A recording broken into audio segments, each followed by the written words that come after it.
Hello friends, मैं हूं कमलेश कुमार और स्वागत है आप सभी का आपके अपने यूट्यूब चैनल के सर साइको इंग्लिश क्लासेस में।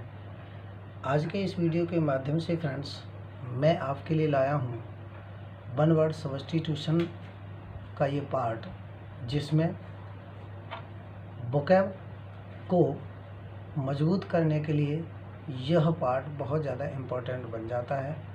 एक्चुअल में वोकैब को रटने के अतिरिक्त और कोई दूसरा सहारा नहीं होता है, या यूँ कह दें कि कोई दूसरा मेथड नहीं होता जिसके द्वारा हम वोकैब को तैयार कर सकें। अब इन्हीं समस्याओं को मद्देनज़र रखते हुए मैंने यहाँ पर कुछ शॉर्ट ट्रिक्स आप लोगों के लिए बना करके तैयार किए हैं, जिन्हें आप विभिन्न परीक्षाओं में यूज़ कर सकते हैं। जैसे कि आपकी एसएससी की परीक्षा है, जैसे कि आपकी बैंक की परीक्षा है, जैसे कि आपकी एनडीए की परीक्षा है, जैसे कि आपकी सीडीएस की परीक्षा है, टीजीटी पीजीटी की परीक्षा है, इवन किसी भी बोर्ड एग्ज़ाम भी है, तो उसमें भी आप वन वर्ड सब्स्टिट्यूशन का पार्ट जो है आसानी से सॉल्व कर सकते हैं। फ्रेंड्स, दिए गए वीडियो में आपको 17 वर्ड्स जो हैं, वन वर्ड हैं, ये तैयार करा रहा हूँ। इनको अच्छी तरह से आप देखेंगे और उसके बाद फिर आप एक दो बार और इनको रिवाइज कर लेंगे, और after that you can make them useful to your examination. Friends, so बिना देरी किए हुए आइए मैं बात करता हूँ आपसे वन वर्ड सब्स्टिट्यूशन के इस पार्ट पर। सो फ्रेंड, ट्रिक्स है इसकी, बड़ी आसान सी ट्रिक्स है। ट्रिक क्या है, सॉरी, और वो ट्रिक क्या है? पदम पदम का घन टॉप बोस्ट क्रेसी है। क्रेसी है, पदम का घन टॉप बोस्ट क्रेसी है। अब देखिए फ्रेंड्स, यहाँ पे पदम का घन टॉप और बोस्ट, उसके बाद में क्रेसी शब्द लिखा हुआ है। तो ये क्रेसी शब्द जो है वो आपके इन प्रत्येक वर्ड के अंत में आएगा, ठीक है। इसलिए आपका क्रेसी यहाँ पर लिखा गया है। और क्रेसी मीन्स वैसे फ्रेंड्स तंत्र होता है। क्रेसी मीन्स क्या होता है? तंत्र होता है। अतः हम इन सभी शब्दों के, मोस्टली शब्दों के पीछे में क्रेसी शब्द जोड़ करके नए शब्द का निर्माण करेंगे और एक वन वर्ड को तैयार कर लेंगे। तो आइए विदाउट देरी किए हुए हम लोग इस पर चर्चा कर लेते हैं। सबसे पहला हमारा शब्द है पी फॉर प्लूटोक्रेसी। प्लूटोक्रेसी क्या होता है फ्रेंड्स? तो अमीरों का शासन होता है। आपकी एग्जाम में आपसे पूछा जाएगा प्लूटोक्रेसी। प्लूटोक्रेसी के बारे में आपकी एग्जाम में आपसे पूछा जाएगा, जिसमें वो पूछेंगे कि व्हाट इज़ प्लूटोक्रेसी। या तो वो प्लूटोक्रेसी के बारे में पूछेंगे, अन्यथा की स्थिति में वो घुमा करके आपसे प्रश्न करेंगे कि गवर्नमेंट, क्वेश्चन करेंगे आपसे गवर्नमेंट बाय द रिच। तो government by the rich people, ऐसी गवर्नमेंट को हम लोग क्या कहते हैं? तो ऐसी गवर्नमेंट को प्लूटोक्रेसी कहते हैं, जिसको अमीरों का शासन कहा जाता है, ठीक है friends. P for plutocracy. A for autocracy. Autocracy का मतलब होता है निरंकुश शासन। निरंकुश शासन का मतलब होता है ऐसा शासन या ऐसी गवर्नमेंट जो एक पर्सन के द्वारा चलाई जाती है, यानी कि गवर्नमेंट बाई वन पर्सन। इसको हम लोग क्या कहते हैं? तो निरंकुश शासन कहते हैं फ्रेंड्स, ऑटोक्रेसी। ओके ना। नेक्स्ट है हमारा डी। डी फॉर होता है डेमोक्रेसी, जिसको आप लोग अच्छी तरह से जानते हैं। डेमोक्रेसी का मतलब होता है प्रजातंत्र। डेमोक्रेसी से मतलब प्रजातंत्र। Government by the people. Government by the people, for the people, by the people, for the people, of the people. ये अब्राहम लिंकन की एक डेफिनेशन है प्रजातंत्र शब्द के लिए। तो इस शब्द का मतलब क्या बन जाता है फ्रेंड्स? तो प्रजातंत्र बन जाता है। यदि आपके परीक्षा में पूछा जाए कि गवर्नमेंट बाय द पीपल क्या कहलाता है, तो government by the people in one word says democracy. Okay friends, next है हमारा क्या? नेक्स्ट है ए से मतलब होता है अरिस्टोक्रेसी। अरिस्टोक्रेसी को हम लोग सत्तात्मक राज्य कहते हैं।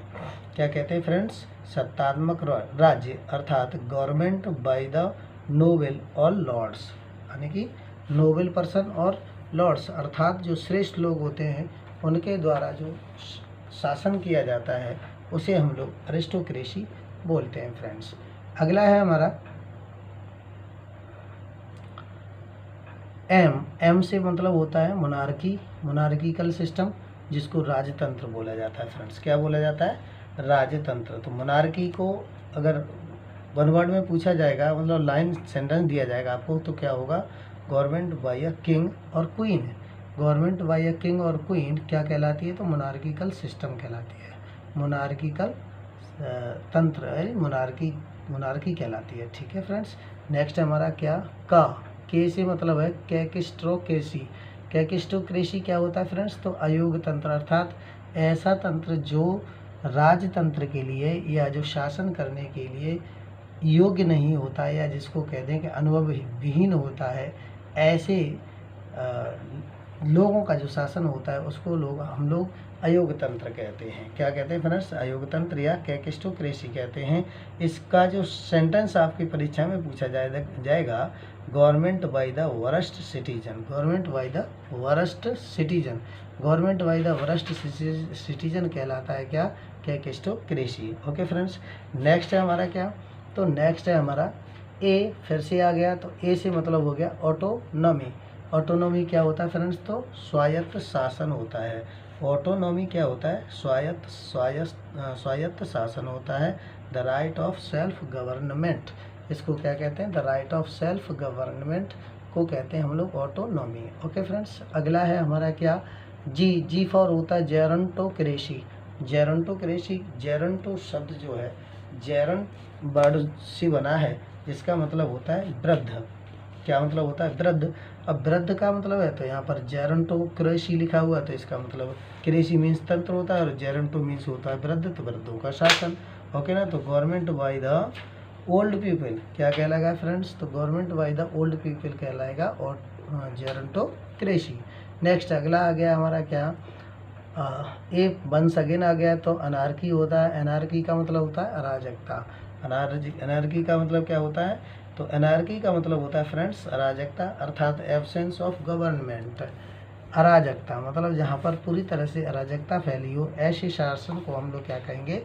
अनार्किकल सिस्टम कहेंगे। ठीक है फ्रेंड्स। फिर आ गया आपका एन स्टैंड्स फॉर न्यूक्रेसी। न्यूक्रेसी का मतलब होता है नवीन लोगों का शासन, अर्थात जो शासन करने में, शासन प्रशासन चलाने में बिल्कुल नए हों, एकदम से फ्रेश पीपल हों, जो शासन को चला रहे हों, ऐसे लोगों का जो शासन होता है उसे हम लोग को न्यूरोक्रेसी कहते हैं फ्रेंड्स। क्या कहते हैं? न्यूक्रेसी कहते हैं। क्या कहते हैं? न्यूक्रेसी, जिसका मतलब होता है नवीन लोगों का शासन। अगला है आपका क्या? थियोक्रेसी। थियोक्रेसी टी फॉर होता है थियोक्रेसी। थियोक्रेसी का मतलब होता है देवतंत्र। तो थ्योर का मतलब हो गया, थ्यो का मतलब हो गया देव, और क्रेसी में से तंत्र बनेगा, तो थियोक्रेसी का मतलब हो गया, sorry theocracy, it is not written as theocracy, it is written as thearchy. Okay ना। थियर्की का मतलब क्या होता है? देवतंत्र होता है। ठीक है फ्रेंड्स। तो नेक्स्ट है हमारा क्या? ओ फॉर होता है ऑक्लोक्रेसी। ऑक्लोक्रेसी को हम लोग क्या फॉर फ्रेंड्स बोलेंगे? तो ऑक्लोक्रेसी को भीड़ तंत्र बोलते हैं। ऑक्लोक्रेसी को क्या बोलेंगे फ्रेंड्स? तो भीड़ तंत्र बोलेंगे, अर्थात government by mob. Government by mob, ऐसी गवर्नमेंट जो मोब के द्वारा, मतलब भीड़ के द्वारा चलाई जाती है, उसे ऑक्लोक्रेसी बोलते हैं। अगला वर्ड हमारा है क्या फ्रेंड? पी फॉर होता है पेनार्की। पेनार्की का मतलब होता है राजशाही, ऐसा शासन जो पेनार्किकल सिस्टम से चलाया जाता है। इंग्लिश में इसे क्या कहते हैं? तो government run universally. Government run universally, इसे क्या कहते हैं? पेनार्किकल सिस्टम कहते हैं फ्रेंड्स। ठीक ना। नेक्स्ट हमारा बी फॉर होता है ब्यूरोक्रेसी, नौकरशाही तंत्र, अर्थात एक ऐसा तंत्र जो एक ऐसा शासन, गवर्नमेंट रन बाय ऑफिशियल्स, अर्थात जो ऑफिशियल लोगों के द्वारा जो शासन चलाया जाता है उसे हम लोग ब्यूरोक्रेसी कहते हैं। ठीक है।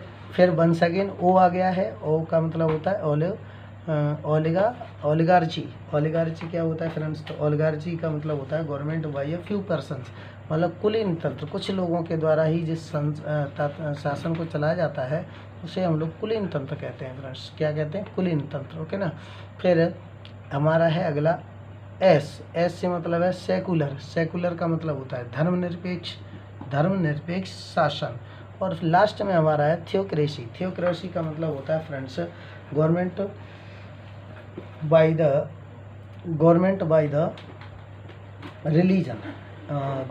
The laws of the religion, अर्थात धर्म तंत्र के आधार पर जो शासन चलाया जाता है फ्रेंड्स, उसे हम लोग क्या कहते हैं? उसे हम लोग कहते हैं थियोक्रेसी। तो यहाँ पर आपने फ्रेंड्स ये लगभग 17 वर्ड्स आपने अपने तैयार किए हैं, और इनके अंत में एक विशेषता है, इनके सभी के अंत में क्रेसी वर्ड लगा करके इन सभी वर्ड्स को आपने बनाया है।